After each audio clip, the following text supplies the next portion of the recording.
찬송의 제사, 찬송의 제사 워십 시리즈 오늘 마지막 시간인데요. 맨 마지막 글자 P를 가지고 프레이즈, 찬양이라는 주제로 오늘 또 말씀을 나누도록 하겠습니다. 고장난명이라고 하는 사자성어가 있습니다. 왼손뼉으로는 울릴 수 없다. 손뼉이 마주쳐야 소리가 난다는 의미죠. 그래서 혼자서는 일을 이룰 수 없다는 것을 교훈하는 그런 사자성어입니다. 이 고장난명의 원리가 우리 사회에 많이 있죠. 신발도 항상 짝이 있어야 되고요. 만약 한 짝만 있으면 버려야 됩니다. 신을 수가 없어요. 젓가락도 그렇죠. 젓가락도 하나로는 글쎄 꼬치처럼 찔러 먹을 수 있는지 몰라도 젓가락도 하나로는 사용할 수가 없습니다. 이런 것들이 다 고장난명의 원리라 할 수 있고요.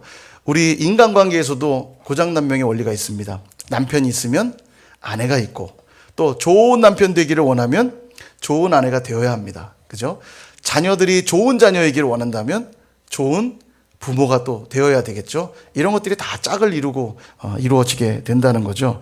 근데 우리 예배도 그렇습니다. 레위기를 보면 예배에 대한 중요한 원칙들을 레위기에 설명해 주고 계시는데, 그 핵심을 두 단어로 딱 정리한다 그러면 제사와 거룩, 이렇게 두 가지로 정리를 할 수 있습니다. 제사를 드리되 거룩함으로 드릴 때 이것이 짝이 된다는 거죠. 진짜 예배가 된다는 것입니다. 근데 이스라엘의 역사를 쭉 들여다보면 제사를 멈춘 적은 없었어요. 항상 제사를 드리고 절기도 지켰는데 거룩이 사라진 시절은 많이 있습니다. 우리가 지금 묵상하고 있는 이사야서가 바로 그 내용을 이야기하고 있죠. 이사야 1장 15절에 이렇게 말씀합니다. 너희가 손을 펼 때에 내가 내 눈을 너희에게서 가리고 너희가 많이 기도할지라도 내가 듣지 아니하리니 이는 너희의 손에 피가 가득함이라. 여기 손을 펼 때란 말은 뭐냐면, 유대인들은 기도할 때 손을 펴서 기도했거든요. 손을 펴서 기도한다 해도, 너희들이 아무리 손을 펴서 기도한다 해도 나는 너희의 기도를 듣지 않을 것이다. 그 이유는 너희의 손에 피가 가득하기 때문이다. 이렇게 말씀하고 있는 거예요. 그러니까 열심히 제사를 드렸고 열심히 손을 들고 기도를 했는지는 몰라도 그들의 삶의 행실이 악했기 때문에, 거룩하지 않았기 때문에 나는 너희의 제사를 받지 않고 너희의 기도를 듣지 않겠다. 이렇게 말씀하고 계시는 거죠. 결국 그들이 매를 맞고 심판을 받은 이유는 제사를 드리지 않았기 때문이 아니라 거룩함이 없는 제사였기 때문이라는 것입니다. 그런 모습에서 이사야서는 뭐라고 말하냐면 너희가 마당만 밟을 뿐이니라. 하나님을 뵙겠다고 왔지만 하나님을 못 만나고 돌아가는 거예요. 너무 안타깝죠. 그러므로 피의 고백을 먼저 드렸다면, 제사가 피의 고백을 드리는 거잖아요. 안수하고 동물을 잡아서 우리가 피의 고백을 먼저 드렸다면 그 다음은 합당한 이 거룩한 삶의 고백이 반드시 뒤따라야 된다는 것을 우리가 알 수 있습니다. 이렇게 진정한 예배를 위해 우리 삶에 나타나야 될 거룩의 모습을 오늘 본문은 두 가지로 이야기하고 있는데요. 첫 번째는 찬송하는 삶이 거룩한 삶이라고 가르쳐주고 계십니다. 우리 15절을 한 번 더 읽어보도록 하겠습니다. 15절 시작. 그러므로 우리는 예수로 말미암아 항상 찬송의 제사를 하나님께 드리자. 이는 그 이름을 증언하는 입술의 열매니라. 아멘. 히브리서는요, 동물의 피로 드리는 제사는 이제 예수님으로 인해 끝났다. 히브리서는 그걸 정확하게 말씀해주고 있습니다. 그러므로 이제는 동물의 피로 예배할 것이 아니라 무엇으로 예배합니까? 예수로 말미암아 찬송의 제사를 드려야 된다고 말씀하고 있는 거예요. 즉 우리의 삶 속에 예수로 말미암아 찬송하기 시작할 때 그게 합당한 제사가 된다는 거죠. 문제는 감사하고 기쁠 때는 찬송하는 게 별로 어렵지 않은데, 우리 삶이 항상 감사하고 기쁜 일만 있지 않다는 게 항상 문제입니다. 그러나 찬송할 수 없는 그런 조건 속에서도 우리가 찬송하기 시작할 때 그 제사가 바로 거룩한 제사가 된다는 거죠. 그래서 오늘 본문은 어떻게 찬송의 제사를 드리라고 말씀하고 있냐면 예수로 말미암아 찬송의 제사를 드리라고 말해요. 환경과 조건으로 인하여 찬송하는 게 아니라 예수로 말미암아 찬송하라는 거예요. 그럴 때 그 제사가 거룩한 제사가 된다는 것입니다. 로마서 8장 34절 말씀, 우리 이 말씀도 한번 같이 읽어볼까요? 시작.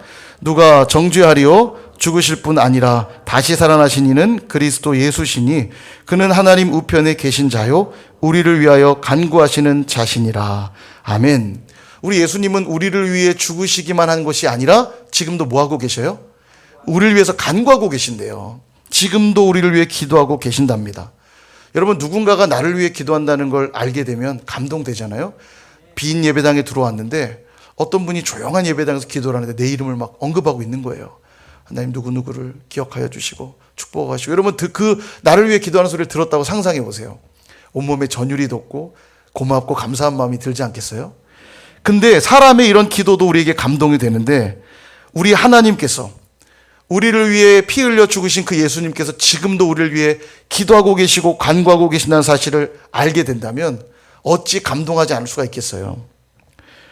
사랑하는 여러분, 오늘 내가 살아가는 힘과 동력이 바로 나를 위해 기도하고 계시는 예수님의 기도 때문임을 믿으시기를 바랍니다. 그 예수님의 기도가 있기에 우리가 넉넉히 승리할 수 있는 줄 믿습니다. 그렇다면 왜 기도하고 계실까요? 예수님이 아시는 거죠. 우리의 삶이 만만치 않다는 걸. 우리의 삶이 녹록치 않다는 걸 우리 주님이 아세요. 이 땅에서 친히 우리를 위해서 또 함께 이 땅에 사셨잖아요. 다 아십니다.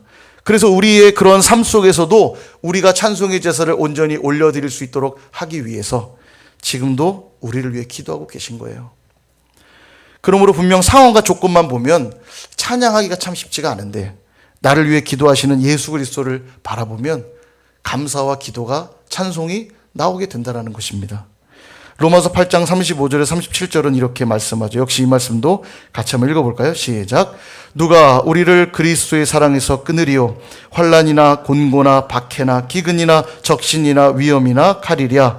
기록된 바 우리가 종일 주를 위하여 죽임을 당하게 되며 도살당할 양같이 여김을 받았나이다 함과 같으니라. 그러나 이 모든 일에 우리를 사랑하시는 이로 말미암아 우리가 넉넉히 이기느니라. 아멘. 예, 우리의 삶이 이 말씀의 표현을 좀 빈다면 우리의 삶이 마치 환난, 곤고, 박해, 기근, 적신, 위험, 칼, 이런 어려움에 놓인 것과 같지 않습니까? 남편의 직장 문제, 또 우리 사업의 문제들, 또 자녀의 문제, 자녀의 또 등록금 문제, 취업의 문제, 또 진로의 문제, 결혼의 문제, 관계의 문제, 또 질병의 문제, 끊임없는 우리 인생의 문제들이 우리 앞에 있고, 이 문제들을 볼 때마다 이 말씀대로 환난, 곤고, 박해, 기근, 적신, 위험, 칼, 이런 위험 앞에 놓여 있는 것 같지 않습니까? 그러나 그 문제를 보지 마시고 지금도 나를 위해 기도하고 계시는 바로 예수님을 바라볼 수 있기를 축원드립니다. 그 사실을 확인할 때 우리는 비로소 찬송의 제사를 드릴 수 있는 것입니다. 분명 오늘도 그 어려움을 이기게 하실 거거든요. 이기게 하시되 넉넉히 이기게 하실 거거든요. 우리로 넉넉히 승리하게 하실 거야. 우리로 감당할 수 있게 하실 거야. 채워주실 거야. 인도하실 거야. 도와주실 거야. 해결해 주실 거야. 이걸 믿는 자들의 입에서 뭐가 나와요? 감사와 찬송의 제사가 나오는 겁니다. 오늘도 나로 넉넉히 승리하게 하실 텐데, 우리 주님이 나로 이기게 하실 텐데, 할렐루야 찬양이 나오는 겁니다. 할렐루야 찬양하세. 예. 네. 예. 그렇죠. 이게 바로 거룩한 제사라는 것이에요. 우리 옆에 계신 분에게 넉넉히 이기게 하실 것입니다. 우리 한번 옆에 계신 분에게 고백해 볼까요? 예. 넉넉히 하면 안 되고 넉넉히 이렇게 넉넉히 예, 너끈히 이기게 하실 줄 믿습니다. 이처럼 찬양해야 될 근거가 우리 예수님에 있다면 찬양해야 될 이유도 말씀하시는데요. 15절 뒷부분은 이렇게 말합니다. 이는 그 이름을 증언하는 입술의 열매니라. 무슨 말이냐면 예수님으로 말미암아, 그러니까 내 상황과 조건이 아니라 예수님으로 말미암아 찬양을 드리면 예수의 이름이 증거된다는 거예요. 그 찬양하는 자를 통해서. 생각해 보세요. 그의 상황은 딱 봐도 찬송할 수 있는 상황이 전혀 아닙니다. 감사할 수 있는 상황이 아니에요. 근데 그를 찬양하는 삶을 사는 거예요. 그럼 묻겠죠. 어떻게 저렇게 살 수 있지? 예, 질문하겠죠. 그럼 우리 뭐라고 대답할까요? 예수님 때문이에요. 그죠? 예수님 때문에 찬양하고 있잖아요, 우리가 지금. 그러니까 우린 고백하는 거죠. 예수님 때문입니다. 그래서 찬송의 삶이 예수의 이름을 증거하는 열매가 되는 거예요. 그 찬양하는 모습을 보고 예수의 이름이 전파되는 겁니다. 사도행전 16장에 보면 유럽의 첫 성이었던 빌립보 성에 바울과 실라가 복음을 전하러 들어가는 이야기가 기록이 되어 있습니다. 근데 그곳에 갔다가 옥에 갇히는 일을 겪게 되죠. 왜 옥에 갇히냐면 성령의 인도하심 따라 빌립보 성에 들어갔어요. 성령의 인도하심 따라 간 겁니다. 자의적으로 간 게 아니고 가서 루디아를 만났고 루디아의 가족들에게 복음을 전했고 빌립보 교회가 시작이 돼요. 그러다가 귀신 들린 점치는 여종 하나를 만나는데 그 여종의 귀신을 내쫓습니다. 예, 도와준 거죠. 그 여인으로 하여금 자유케 되었습니다. 그런데 그 여종의 주인이 이제 점치는 일로 수익을 얻다가 그 수익이 끊어진 걸 알고 고발을 해요. 그리고는 바울과 실라가 옷이 벗겨지고 매를 맞고 그렇게 옥에 갇히게 됩니다. 예, 뭘 잘못한 거죠? 바울과 실라가 지금 뭘 잘못한 거죠? 성령의 인도함 따라 빌립보 성에 들어갔고, 성령의 인도함 따라 복음을 전했고, 성령의 인도함 따라 귀신을 내쫓았습니다. 하나님 좀 도와주셔야 되는 거 아니에요? 어떻게 매를 맞고 수치를 당하며 옥에 갇혀야 되죠? 뭐를 도대체 잘못한 거죠? 여러분 이 상황에 놓였다면 여러분 어떤 기도를 드리시겠습니까? 하나님, 살아계시다면 어떻게 저한테 이러실 수 있죠? 예, 이런 말 하지 않겠어요, 우리가? 근데 바울과 실라는 어떻게 했죠? 기도하고 찬송했어요. 예. 그랬더니 잠시 후 터가 흔들리고 옥문이 열리는 기적이 일어납니다. 근데 여기서 주목해야 될 점 뭐냐면 그들이 드린 이 기도와 찬송을 하나님만 들으신 것이 아니라는 거예요. 그들이 드린 기도와 찬송을 누구도 들었냐면 성경에 보니까 죄수들이 듣더라. 이렇게 기록하고 있어요. 억울하게 감옥에 들어간 자나 또 죄를 지어 당연히 그 감옥에 있어야 될 자나 환경은 똑같습니다. 감옥에 갇힌 게 똑같아요. 그러나 그 상황에 대한 반응은 다를 수 있는 겁니다. 우리나 세상 사람들한테 다 고난이 있고 고통이 있어요. 똑같이 어려움들을 겪고 삽니다만 그 어려운 환경에 따른 반응은 다를 수 있는 거죠. 우리 그리스도인들이 바로 다른 반응들이 필요하다는 거예요. 그게 뭡니까? 그게 찬송이죠. 여러분 이 시대를 가만 들여다보면 창살 없는 감옥 같지 않습니까? 열심히 노력한다고 돈이 다 벌리는 것도 아니고 열심히 노력한다고 다 삶의 문제들이 쉽게 풀리는 것도 아닙니다. 내 뜻대로 되지 않는 문제들이 너무 많죠. 감옥에 갇혀 있는 것 같은 답답함들이 우리 안에 있습니다. 우리도 바울과 실라처럼 갇혀 있는 것처럼 보여요. 근데 이때 우리는 뭘 해야 되겠습니까? 예, 바울과 실라가 했던 것처럼 기도와 찬송을 드리는 거예요. 우리 하나님도 들으시지만 그 찬송의 고백을 우리 주변에 하나님을 모르는 많은 영혼들도 바로 그 찬송의 고백들을 듣게 되는 것입니다. 그게 바로 예배자가 해야 될 찬송의 이유인 것이에요. 그렇게 찬송하며 살아갈 때 예수 그리스도가 증거되기 때문입니다. 그래서 오늘 말씀하는 거예요. 예수로 말미암아 찬송의 제사를 하나님께 드리자. 이는 그 이름을 증언하는 입술의 열매니라 말씀하고 있는 겁니다. 사랑하는 여러분, 고난은 나만 당하는 것이 아니라 우리 주님도 함께 당하는 것이에요. 우리 주님 나와 함께 하고 계시거든요. 그래서 예수를 믿는 자나 안 믿는 자나 상황은 똑같은데 예수를 믿는 자들의 기대감은 다른 것이에요. 주님이 나와 함께 하고 계시거든요. 그러므로 여러분의 삶을 찬송으로 열매 맺으실 수 있기를 주님의 이름으로 축원드립니다. 이처럼 거룩한 제사가 되게 하는 첫 번째가 찬송의 삶이라면 두 번째는 뭐냐면 선행과 구제하는 것이라고 오늘 말씀을 합니다. 앞서 말씀 서두에 이사야 말씀을 제가 드렸죠. 1장 15절의 말씀을 드렸는데 너희가 기도할지라도 내가 듣지 않을 건데 너희 손에 피가 묻었기 때문이다. 그리고 나서는 회복의 메시지를 바로 이어서 말씀하세요. 어떻게 회복해야 될지를 말씀하는데 이사야서 1장 16절로 17절 이 말씀 같이 한번 읽어볼까요? 시작. 너희는 스스로 씻으며 스스로 깨끗하게 하여 내 목전에서 너희 악한 행실을 버리며 행악을 그치고 선행을 배우며 정의를 구하며 학대받는 자를 도와주며 고아를 위하여 신원하며 과부를 위하여 변호하라 하셨느니라. 아멘.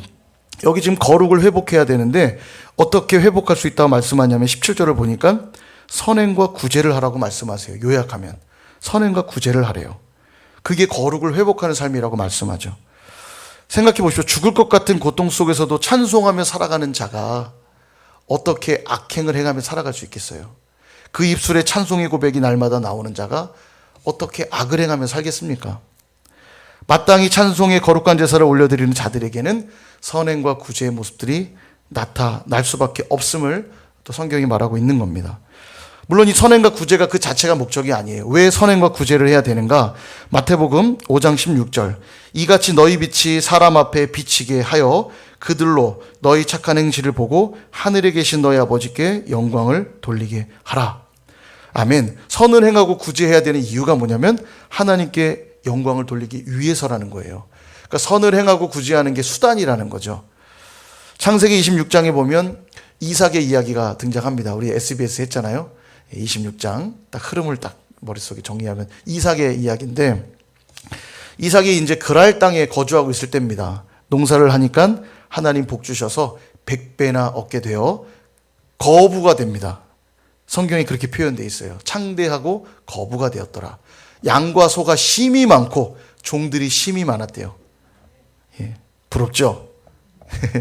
부러워요. 자, 그러나 그런 그의 삶에 시련도 찾아오게 됩니다. 블레셋 사람들이 시기해서 우물을 다 흙으로 메워버려요. 예, 그 당시에 물은 뭐 생명줄 아닙니까? 우물을 다 메워버려요. 시련이 오죠. 그리고는 이 블레셋 왕 아비멜렉이 찾아와서는 우리를 떠나가라, 이 땅에서 나가라 쫓아냅니다. 그리고는 이제 그랄 골짜기로 이동해서 우물을 또 파요. 하나님의 은혜로 또 물이 나옵니다. 근데 물이 나올 때마다 그 땅에 있는 목자들하고 다툼이 나는 거예요. 그래서 또 그 땅을 떠나고 또 떠나고 그렇게 하기를 3번이나 반복을 합니다. 얼마나 이게 고난입니까? 우물 한번 파는 게 뭐 쉬운 일도 아닌데 우물 팔 때마다 말하자면 뺏긴 거죠. 내어주는 거죠. 팔레스타인의 이 물은 생명줄이잖아요. 쉬운 일이 아니었을 겁니다. 놀이동산에서 엄청 긴 줄, 진짜 재미난 거 타려고 줄을 탁 섰는데 누가 새치기를 딱 하는 거예요. 용납 안 되죠. 그거보다 몇백 배 열받는 일입니다. 비유가 좀 그렇지만 엄청 쉬운 일이 아니에요. 근데 바로 그때 어떤 일이 벌어지냐. 그렇게 우물을 다 양보했는데 어느 날 이 아비멜렉이 찾아와요. 찾아와서는 그가 하는 말이, 여호와께서 너와 함께하고 계심을 내가 보았다. 우리와 함께 계약을 맺자. 이렇게 말해요. 계약 맺자는 이제 동맹하자는 거죠. 동맹하고 우리 친구하자. 쫓아낼 때는 언제고 친구하자고 말하죠. 잘 생각해 보세요. 이삭이 지금 그들을 위협했습니까? 한번 싸워보겠다고 군사를 준비해가지고 무기를 준비해서 싸우려고 하고 있는 상황이 아니잖아요. 위협한 적도 없어요. 근데 와서 뭐라고 하냐면 아비멜렉이 먼저 동맹하재요. 우리 친하게 지내재요. 이삭은 늘 도망다니고 쫓겨다녔는데. 여러분, 이 블레셋 왕 아비멜렉이 찾아왔던 때가 언제냐면 우물을 3번이나 양보하고 난 이후입니다. 그의 선한 모습을 보고 하나님을 인정하고 고백했던 거예요. 보세요. 이삭이 100배의 복을 얻어 갑부가 되었죠. 거부가 되었잖아요. 거부가 되었을 때 찾아온 게 아닙니다. 거부가 되었을 때는 오히려 시기하고 미워해서 어떻게 해요? 쫓아냈어요. 이 땅에서 나가라. 근데 그가 찾아온 이유 뭐냐면 물이 귀한 그 땅에서 그 우물을 계속 3번이나 양보했을 때 그 선한 모습으로 인해 아비멜렉이 찾아오고 있는 겁니다. 여러분, 그 이삭도 거부였고 종들이 많았잖아요. 한판 붙을 만도 했죠. 거부였고 종들도 많았고 내가 이거 가만 안 두겠다.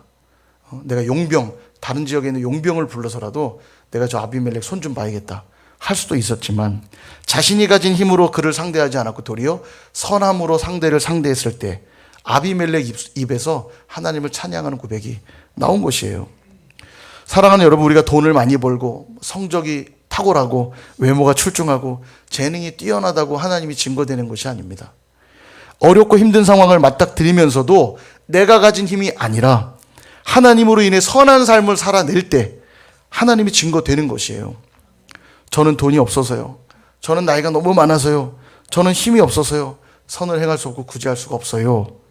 전혀 그렇지 않습니다. 이 선행과 구제는 거창한 게 아니에요. 지금 내가 할 수 있는 것을 가지고 내 옆에 있는 지체의 필요를 채워주는 게 선행이고 구제입니다.